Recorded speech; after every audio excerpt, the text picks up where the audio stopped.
नमस्कार मंडळी, लक्ष्मीच्या पावलांनी या मालिकेच्या पुढील भागामध्ये आपण पाहणार आहोत.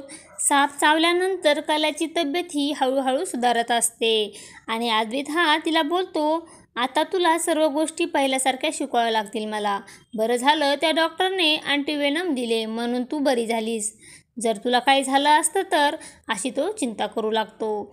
त्यानंतर आपण पाहतो कला ही झोपी जाते. तर इकडे रोहिणी ही नैनाच्या समोर अवंतिकाला विचारते, अवंतिका, जो साप चावला तो तूच आणला होतास ना? मला सांग, राहुलला तुला या घरामध्ये घेऊन आला, परंतु तू या घरामध्ये का आलीस? तुझा काय उद्देश आहे? असे ती अनेक प्रश्न अवंतिकाला विचारत असते. तर तिकडे आपण पाहतो अद्वैत हा कलाची काळजी घेत असतो आणि ती झोपी जाते आणि झोपी गेल्यानंतर अद्वैत हा तिच्या अंगावर पांघरून घालतो आणि तो विचार करतो की मी कलाची एवढी काळजी का करत आहे? करायला पाहिजे, कारण दिवसभर तिच्या मागे खूपच दगदग झाली आहे.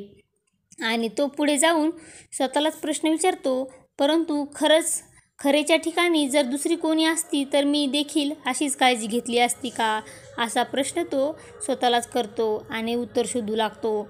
आता पुढे येणाऱ्या भागामध्ये अद्वैत हा कलाच्या प्रेमामध्ये कशाप्रकारे वाढ होणार हे पाहणे अतिशय रंजक ठरणार आहे. लक्ष्मीच्या पावलांनी या मालिकेचे सर्व अपडेट पाहण्यासाठी आपल्या चॅनलला लाईक करा, शेअर करा आणि सबस्क्राईब करायला विसरू नका. धन्यवाद.